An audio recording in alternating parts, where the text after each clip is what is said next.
Insect leaders, Grus Squad, ni hao.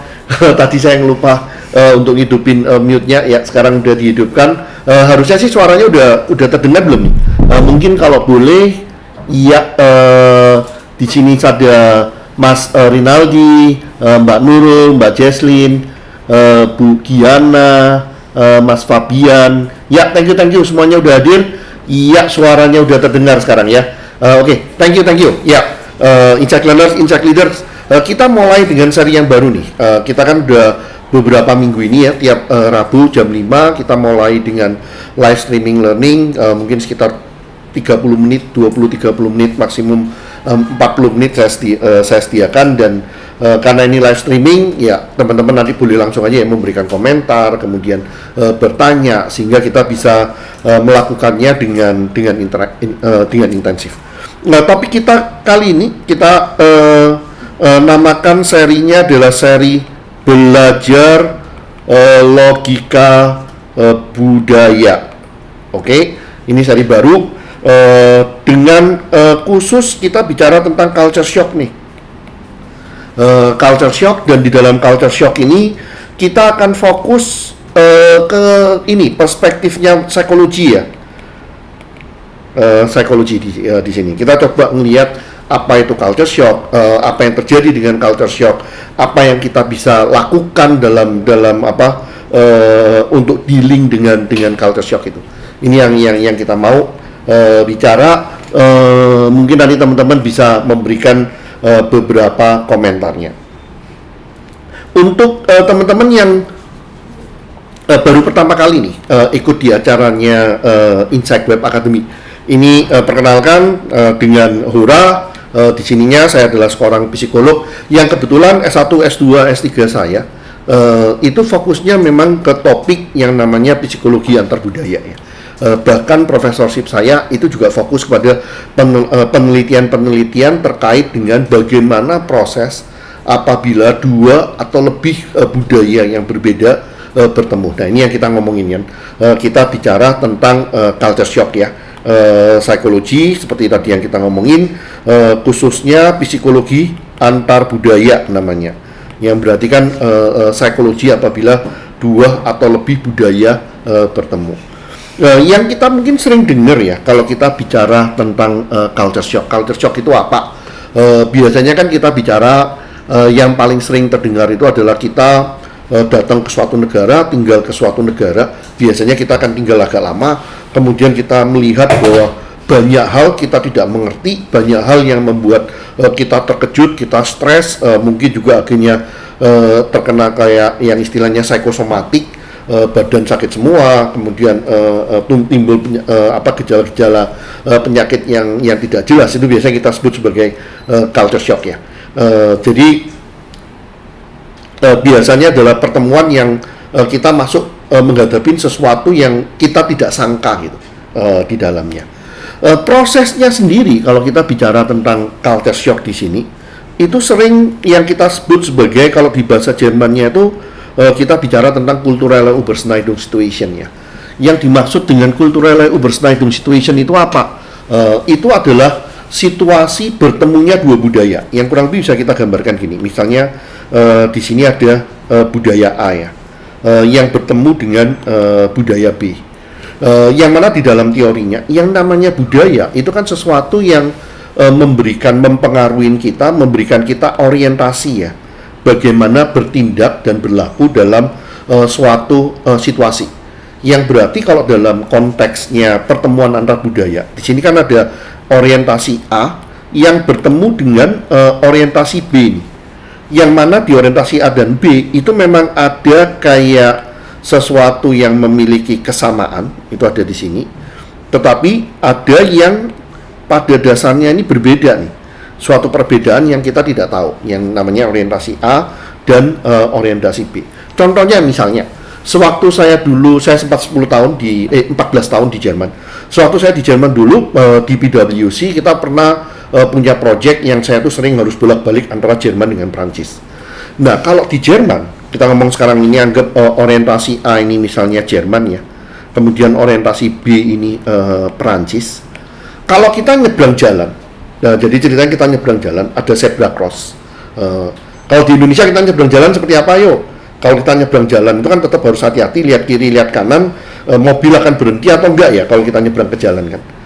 Tapi kalau di Jerman, itu kan mirip dengan budaya di Prancis ya. Jadi kalau kita nyebrang jalan, ada zebra cross, kita mesti ngelihat ke kanan kita, ini mobil ini akan lewat atau enggak, dia ngasih jalan enggak. Kalau dia ngasih jalan, baru kita jalan. Tapi kalau di Jerman, sebenarnya kalau ada zebra cross, kalau kita punya zebra cross, berarti itu punya hak kita. Kita harus jalan. Karena kalau kita jalan, mobil pasti akan berhenti. Nah, masalahnya sekarang yang saya alamin waktu itu, terkadang saya pagi kan berangkat ya dari Jerman naik pesawat ke Perancis. Ya kadang-kadang kan kita udah kerja ngelembur segala macam ya, masih ngantuk-ngantuk gitu kan. Kan kebiasaannya akan muncul kayak kebiasaannya Jerman kan. Berarti kalau ada zebra cross ya saya jalan aja karena mobil akan berhenti. Saya lupa ini ada di Prancis. Yang mana kalau di Prancis sebenarnya saya nggak bisa langsung jalan karena mobil tidak akan ngalah ini di situnya. Jadi itu kan kayak suatu shock ya. Loh, ini mobil kok mau nabrak di sininya. Padahal ini kan hak saya, pikiran Jerman saya kan di dalamnya. Kebalikannya nanti pulang dari Prancis, kalau udah 2-3 hari di Prancis, setelah itu kita udah mulai biasa lagi ya, setiap kali nyebrang jalan kayak di Indonesia, lihat mobilnya mau ngalah atau enggak, kalau dia ngalah baru jalan kan. Kembali ke Jerman, ada zebra cross, kita mau nyebrang, kita masih nungguin ini, ngeliatin mobil ini mau ngalah atau tidak. Itu mobil Jerman malah marah-marah. Itu zebra cross berarti kamu punya hak untuk langsung jalan di dalamnya. Kamu kalau nunggu, malah mobilnya bingung nih. Culture shock lagi kan. Itu yang paling simpel lah. Jadi ada dua sistem yang bertemu, yang kadang-kadang tidak ketemu di dalamnya. Nanti sampai dengan misalnya kalau kita belajar di suatu negara yang memang diharapkan mahasiswa-mahasiswanya itu tahu apa yang dia mau well prepared, tidak terlalu tergantung dengan absensi. Sedangkan kita biasa kalau nggak diabsen, tidak diabsen ya berarti nggak penting misalnya itu. Berarti kan kita akan shock lagi nih nantinya ketemu dengan dua sistem yang berbeda ya. Nah, itu contoh daripada kayak apa yang dibilang kalau bahasa Jermannya itu cultural Überschneidung situation, atau kalau bahasa Inggrisnya culture encounter situation, atau mungkin bahasa Indonesianya kayak pertemuan antar budaya. Jadi dua sistem yang berbeda yang kalau bertemu kadang-kadang membingungkan satu dengan yang lainnya. Contoh yang lain yang lebih gampang deh. Kita waktu saya di China, waktu saya sempat profesor di China selama 10 tahun, kita punya beberapa program kerjasama pertukaran Jerman dengan China. Kalau di Jerman, ini kadang-kadang yang lucu nih kalau kita kembali ke situasinya ini. Jadi yang sekarang ini ceritanya anggap sekarang Jerman dengan Cina ya, yang B-nya ini Cina ya, misalnya Cina. Kalau di Jerman kan kita kalau janji ketemu dengan orang jam 7, ya kita akan datang 5 menit sebelum jam 7 ya, ceritanya on time. Kalau di Cana, kita janji sama orang jam 7, kalau kita datang jam 7 ya, orang akan bingung gitu, karena biasanya mirip dengan Indonesia lah, orang akan lebih ngaret kan di sananya. Nah, kalau dua budaya nih ketemu janjian, itu kadang-kadang membingungkan loh. Karena kita pernah, sewaktu itu mahasiswa-mahasiswa Jerman datang berkunjung ke Cana, kemudian kita janjian ketemu jam 7. Yang orang-orang Cina itu datangnya tepat jam 7. Karena dia mengasumsikan, oh iya, kita akan ketemu dengan orang Jerman nih, berarti kita harus on time. Orang Jermannya, karena dia belajar kan, udah belajar baca-baca di internet, kita tahu, oh iya, orang Cina, orang Asia itu rata-rata jam karet. Kalau kita janji jam 7, datang di jam 7, itu malah membuat mereka nanti malu, gak enakan. Ya udah kalau gitu kita datangnya telat. Yang ujung-ujungnya ya agak lucu juga situasinya. Orang Cinanya datang jam 7, bingung dia, Jerman katanya on time. Ternyata Jermannya nggak ada yang on time. Sedangkan Jermannya waktu dia datang jam 7.15, dia bingung loh, orang Cinanya kok semuanya udah di sana. Dia ngerasa nggak enak kan, kok saya terlambat. Kalau di budaya Jerman kan terlambat itu memalukan sekali kan di dalamnya. Nah itu kan suatu situasi culture shock lagi ya. Di sininya, yang kalau kita ngomong simple aja, yang namanya culture shock itu apa? Oke, saya lihat ada beberapa komentar nih ya. Ya dari Mas Karto ya, Bapak salam semua, semoga sehat selalu ya. Thank you. Di sininya, saya ada lihat di sini. Berapa lama biasanya orang mengadaptasikan diri terkait dengan culture shock? Nah ini menarik dari Mbak Lisa ya. Lamanya kalau kita bicara tentang culture shock itu kira-kira berapa lama? Ada timelinenya nggak? Apa yang kita perlukan? Di sini ada dari Mas Karisman ya. Selamat pagi. Oke, thank you. Oke. Nah, di sini kalau kita ngomong tentang lamanya, mungkin kita perlu mengerti dulu. Sebenarnya apa sih yang terjadi dalam culture shock itu? Pada dasarnya, kalau tadi kita coba lihat ya, suatu situasi di mana dua sistem yang berbeda ini bertemu. Yang berarti kan situasi itu akan membuat semacam suasana yang cukup stressful ya. Stressful dalam artian ini kan suatu suasana yang kurang lebih kita nggak terlalu tahu apa yang sebenarnya akan terjadi. Apa yang sebenarnya harus kita lakukan. Orientasi sistem kita ini nggak 100% berfungsi gitu. Yang berarti kan itu seakan-akan sekarang ini adalah suatu situasi yang dibilang suatu situasi yang stres kan, situasi yang kita tidak terlalu kenal itu kan berarti suatu situasi yang stres ya. Nah ini kita bisa bilang suatu situasi yang stres itu ada stres yang positif di sininya, ada stres yang negatif di sininya. Biasanya culture shock yang kita ngomong itu biasanya kalau kita cuman hanya jalan-jalan untuk turis mungkin nggak terlalu ini ya, nggak terlalu signifikan ya. Sekarang saya ngambilnya seakan-akan misalnya kayak pertukaran pelajar deh. Sekarang anggap aja Mbak Lisa ya, pertukaran pelajar ke Jerman selama 3 bulan. Kira-kira apa yang terjadi? Nah ini kalau kita gambarkan di sini, kemudian ini adalah waktunya ya, time. Itu yang terjadi itu kurang lebih seperti ini nanti. Yang akan dialamin ya.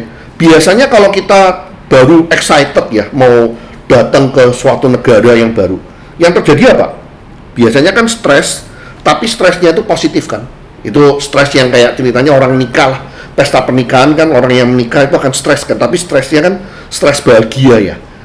Ini yang dibilang kadang-kadang disebutnya ini adalah honeymoon, fasenya honeymoon. Jadi baru datang 3-5 hari pertama itu ngerasa wow, ini negaranya keren banget ya, semuanya bersih, semuanya teratur, wah ininya rapi, wah ininya gedungnya hebat banget. Jadi ada semacam fase honeymoon. Setelah itu akan mulai dengan ternyata dunia tidak seindah ini. Akan mulai dengan ada beberapa permasalahan sehingga nanti akan masuk ke dalam suatu situasi stres yang negatif di sininya. Nah ini mestinya mulai dari sini ini udah mulai culture shock sih. Tapi biasanya orang akan lebih mendefinisikan culture shock itu ke yang di daerah sininya. Yang di daerah sininya ini yang dibilang shocknya kan. Kemudian nanti dalam periodenya ini akan turun terus sampai dengan yang titik yang terbawah sebelum nanti dia bisa naik nih di sininya. Nanti akan ada pilihan pertama, pilihan kedua, pilihan ketiga waktu dia naik di sininya. Nah, tadi kan pertanyaannya kan culture shock-nya, titik terendahnya ini kira-kira kapan biasanya munculnya? Kalau dari penelitian dan pengalaman saya sejauh ini, kalau kita ngelihat proses-prosesnya orang yang dikirim ke luar negeri segala macam, biasanya ada hubungan dengan, jadi timingnya ini dari sini ke sini ya, A ke B, ini biasanya ada hubungan dengan kita rencananya berapa lama sih? Kayak misalnya pertukaran pelajar, itu rencananya berapa lama? Kayak misalnya kalau kita rencananya 3 bulan, dalam 3 bulan itu kira-kira kapan kita mau mengharapkan mulai terlihat adanya suatu hasil? Biasanya kan kira-kira di 2/3 ya, di setengah sampai dengan 2/3 waktu. Ini biasanya kita mulai mau melihat hasil. Biasanya di waktu itu ini yang titik yang terendahnya nih, titik yang paling stresnya. Jadi kalau kita ngomong pertukaran pelajar misalnya 3 bulan, ini nanti akan terjadinya mungkin di minggu ke-6 sampai dengan minggu ke-8. Minggu 6 sampai minggu ke-8. Karena biasanya waktu kita mulai mau mencapai, mau mulai melihat hasil kerja kita, itu kita mulai melihat bahwa, oh ya ternyata semuanya itu tidak seindah seperti yang bayangan saya ya. Banyak hal yang harus saya beresin lagi. Nah, nanti tergantung setelah waktu dia menghadapi ini, nanti dia akan punya pilihan nih. Pilihan pertama, dia bisa dengan cepat keluar dan enjoy perbedaan ini, atau dia akan tetap struggling, atau yang ketiga ini dia jadi manusia frustasi nih di negara itu. Jadi ada kayak semacam beberapa pilihan untuk outcome-nya ya di dalamnya ini. Ini yang kita sebut yang dibilang culture shock curve ya.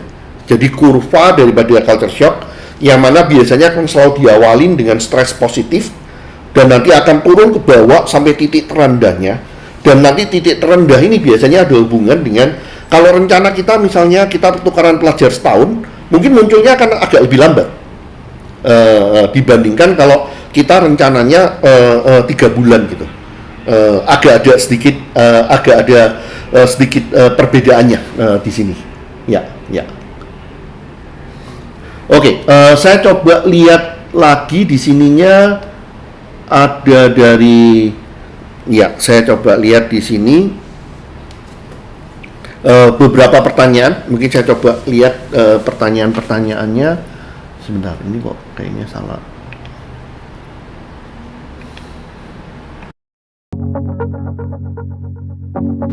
Nggak mau. Oke, saya coba lihat pertanyaannya ya di sini ya. Bagaimana cara mengurangi Oke, di sini ada dari Mbak Siren ya, bagaimana cara mengurangi dampak daripada culture shock? Berarti kan kita bicara tentang ini ya, coping strategi ya. Kita bicara mungkin di sininya tentang coping strategi daripada culture shock, coping strateginya ya. Coping strategi. Secara umum sih kita ngomong bahwa dalam hal coping strategi daripada culture shock itu kan disebut sebagai salah satu format daripada stress situation ya. Dimana kalau kita anggap culture shock itu adalah salah satu format daripada stres, kurang lebih nanti coping strateginya, cara menghadapi culture shock itu agak-agak mirip dengan salah satunya strateginya adalah bagaimana kita coping dengan stresnya. Bagaimana kita coping dengan stress level. Misalnya, yang paling gampang sih kalau kita ngomong stres itu mesti ngapain? Yang paling bahaya ya kalau stres. Kalau biasanya kalau orang udah gemuk, kalau dia stres dia akan makannya lebih banyak. Kalau orang kurus, kalau stres dia lebih tidak makan lagi kan. Itu coping yang negatif ya. Secara umum kalau kita bicara tentang coping stres, biasanya orang akan bicaranya kita punya strategi untuk relax. Di mana strategi untuk relax itu mungkin tiap orang beda-beda ya. Ada orang relax itu dengan baca buku, ada orang relax dengan dengerin musik, nonton film, jalan-jalan, berolahraga. Jadi yang penting kita tahu strategi relax kita. Dan terutama di dalam periodenya under pressure, yang kadang-kadang orang merasa, wah kita nggak punya waktu nih.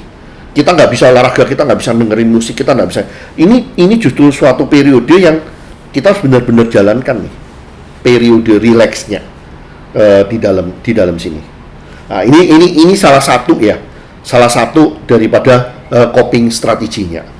Yang lainnya, bagaimana kita bisa menghadapi stresnya itu sendiri. Yang lainnya kita biasa bicara tentang bagaimana kita mencoba mengerti apa yang terjadi ya, understanding. Ini yang nanti mengarah kepada bagaimana kita bicara tentang culture sensitivity, dari culture sensitivity menjadi culture competence. Bagaimana kita mengembangkan kompetensinya ini, lebih menghargai perbedaan, lebih bisa menerima bahwa kita itu tidak bisa mengontrol semua yang ada di lingkungan kita. Berhenti ngomel, mencoba melihat keadaannya dengan suatu perspektif yang lebih positif, misalnya di sininya. Termasuk, jadi ini kita ngomong secara kognitif ya.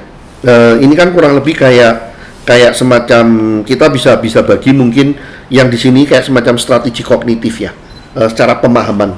Kalau yang di sini kan strategi afektif ya, bukan. Yang di sini kan strategi konatif ya, secara behaviornya yang kita lakukan dengan relax strategi. Yang lainnya sih kita bisa mencoba dengan strategi afektif. Strategi afektif itu semacam kita coba enjoy ya, melihat dari mengapresiasi apa yang kita alami misalnya. Ini ada kalau di psikologi kita paling sering ya baginya kognitif, jadi secara pengertian, understanding, logikanya, kemudian kita perhatikan secara fisik, kemudian kita perhatikan secara emosionalnya di sininya. Oke, saya coba lihat pertanyaan berikutnya nih. Ada pertanyaan apa lagi nih? Di sininya cara mengurangi dampak shock ya. Saya ngelihat di sini dari Mbak Saras ya, Mbak Saras Ambarwati. Di sini Prof, culture shock apakah bisa dialamin oleh karyawan yang join di perusahaan baru? Karena karyawan tersebut juga harus menghadapi culture baru. Wah, keren Mbak Ambarwati. Ya, korek. Kalau menurut saya, apa yang terjadi kalau kita bicara tentang culture shock? Karena pada dasarnya kan kita bicara tentang pertemuan dua orientasi sistem ya. Ini kalau kita ngomongin di sini kan, dua orientasi sistem atau pertemuan budaya. Kemudian budaya sendiri itu kan memang bisa dibagi budaya di level kita bisa ngomong budaya di level society. Ini yang tadi bilang orang Jerman ke Indonesia segala macam. Budaya di level organisasi, ini kan yang Mbak Wati menyebutkan ya, kita join ke suatu perusahaan baru kemudian kita shock, dan biasanya awalnya kita join ke suatu perusahaan baru kan kita akan euforia ya, yang ada honeymoon, kemudian lihat oh ternyata ini berbeda, banyak hal yang saya tidak mengerti, sampai dengan nanti ternyata waktu dia diminta untuk perform dia merasa wah banyak hal yang saya belum bisa nih, saya nggak bisa nih. Nah, masuk ke sana lagi, level organisasi, sampai dengan di form yang mungkin lebih kecil ke arah tim nih, pindah ke tim yang baru, nanti shock lagi karena di tiap tim kan ada namanya tim nom ya. Tim nom kan agak mirip dengan budaya di dalam timnya sendiri kan. Ya, jadi kita bisa bagi sampai dengan mungkin juga di level individual sih. Dalam artian dia sendiri yang masuk ke suatu karir yang baru atau jabatan yang baru, yang dia melihatnya sebagai suatu suatu sistem yang dia belum bisa pahamin, suatu kebiasaan baru yang dia harus robah, dan dalam proses transisinya dia mengalami banyak kejutan. Kurang lebih seperti itu bisa diartikan sebagai culture shock di sininya. Ya, good point. Nanti kalau tanya lagi nih, ini juga good point nih. Di sini ada pertanyaan dari Mas Rinaldi ya. Apakah culture shock itu bisa mempengaruhi proses pembelajaran? Pasti. Kalau kita ngomong kayak kita kuliah di luar negeri, atau kita masuk ke suatu organisasi baru, yang namanya pertama mungkin yang namanya stres, itu kan berarti additional pressure ya, beban tambahan kan, yang tentunya akan mempengaruhi seberapa cepat kita bisa belajar ya. Dan yang kedua sih pada dasarnya begitu kita harus merubah cara kita, itu kadang-kadang memang nggak gampang sih. Kayak misalnya gini, waktu ujian saya pertama di Jerman dulu, ujian statistik ya. Dulu saya waktu di Indonesia termasuk kuat atau matematika, statistik termasuk salah satu kekuatan saya lah. Tapi di Jerman itu ternyata ujiannya, kalau kita di Indonesia, teman-teman kalau boleh nulis, misalnya kalau di Indonesia belajar matematika, cara latihan dan nanti ujiannya apa? Yang paling sering itu kan kita punya formal, kita belajar tentang suatu rumus, nanti banyak tugas, kemudian kita coba memecahkan persoalan ini dengan rumus yang ada kan. Kita milih rumus mana untuk memecahkan persoalan yang mana. Nah, waktu persiapan ujian dulu di Jerman, saya juga belajar dengan caranya Indonesia ini kan. Banyak latihan, rumus kesananya. Ternyata di Jerman pertama ujiannya juga ini ya, seperti yang saya waktu itu sempat sebutkan di Falling in Love in Germany ya, di situ di sana kan ujiannya adalah oral discussion ya, jadi berdiskusi dengan profesor. Di sana itu pertanyaannya dibalik, ini ada rumus, permasalahan seperti apa yang bisa dipecahkan dengan rumus seperti ini. Nah itu kan kayak dibalik ya. Nah, itu udah kayak shock loh, bagaimana mengembalikannya ini. Nah dan tentunya cara belajarnya akan beda ya. Bagaimana kita belajar kalau di Jerman itu kan ceritanya bukan bagaimana kamu memahami sebuah teori, tapi bagaimana kamu suatu hari bisa meng-create teori kan. Karena itu cara belajarnya agak beda di dalamnya. Dan tentunya shock yang seperti ini akan mempengaruhi kecepatan kita belajar ya, sampai dengan kita bisa menyesuaikan diri. Oke, saya coba lihat lagi di sini, apakah masih ada pertanyaan yang lain? Ya, kalau tidak ada mungkin saya tambahin dengan satu penjelasan tambahan. Setelah itu saya akan lihat apakah masih ada tambah pertanyaan lagi. Kalau tidak ada mungkin pelan-pelan kita bisa tutup. Sekarang udah sekitar 30 menit. Kalau kita ngomong ada dua budaya yang bertemu,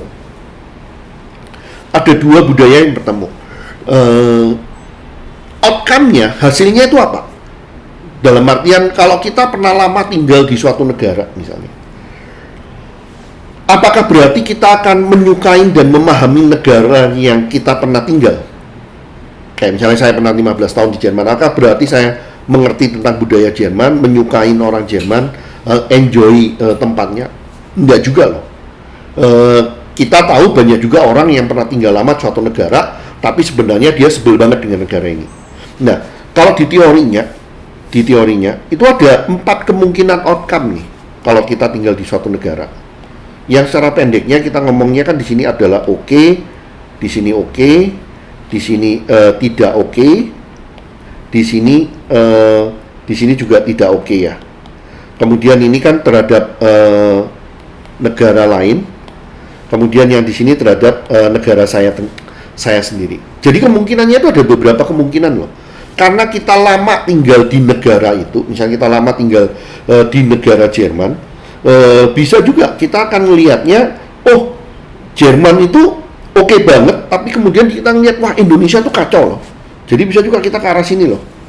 Kemungkinan yang pertama ya. Jadi karena kita tinggal di negara lain, kita merasa negara kita itu jelek banget. Negara kita itu kacau banget. Atau bisa juga kebalikannya sih, karena saya tahu di luar negeri, saya baru benar-benar menghargai, wah orang Indonesia tuh ramah banget loh, enak banget loh tinggal di Indonesia. Semuanya itu bebas, semuanya itu fleksibel, misalnya itu. Atau kita akan mencari suatu tempat yang kita ngerasa semuanya itu nggak oke ya. Di Jerman yang ngomel, di Indonesia yang ngomel, jadi tidak oke dan tidak oke. Idealnya tentunya karena kita pernah lama tinggal di suatu negara, kita bisa enjoy semuanya. Nah, ini nanti pertanyaannya, kita join ke suatu organisasi baru, sebelumnya kita pernah kerja di tempat lain, bisa kan?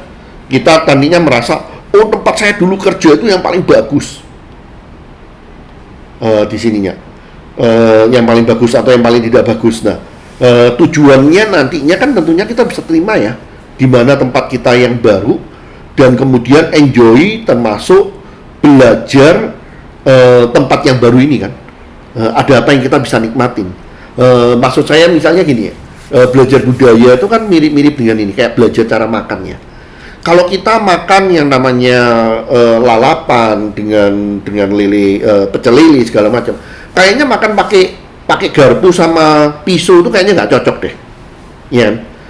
Tapi kalau kita enaknya kan makan pakai tangan ya mungkin. Kalau saya sih enaknya makan pakai tangan. Kemudian tapi kalau kita makan steak pakai tangan itu juga kayaknya nggak cocok ya. Enaknya kan pakai garpu sama pisau kan. Kalau makan bakmi paling enak pakai apa? Pakai sumpit kan di dalamnya. Yang berarti kan kalau kita oke dengan oke ini kan ujung-ujungnya suatu hari itu kita bisa enjoy nih. Makannya apa di daerah mana kita bisa adapt dan kita bisa menguasai kayak berbagai macam cara makan yang nantinya kita bisa lebih enjoy nih berbagai macam tipe makanan di sininya. Oke, di sini ada pertanyaan baru, saya coba jawab dari Mbak Ambar lagi. Apakah ada hal-hal yang perlu dipersiapkan sebelum ke negara baru, perusahaan baru, pre-proses untuk meminimalisir kekagetan dan mempercepat fase frustasinya? Itu yang tadi saya udah sempat sebut ya, yang kita bicara tentang coping strategi kan. Dimana kalau menghadapi culture shock itu biasanya kita bicara tentang openness ya. Openness di sini dalam artian jangan mengasumsikan kita tahu semua, jangan mengasumsikan dari mana kita datang itu adalah yang paling hebat atau yang paling jelek. Tolong open, coba lihat, coba mengerti apa di tempat baru ini, apa tata caranya segala macam.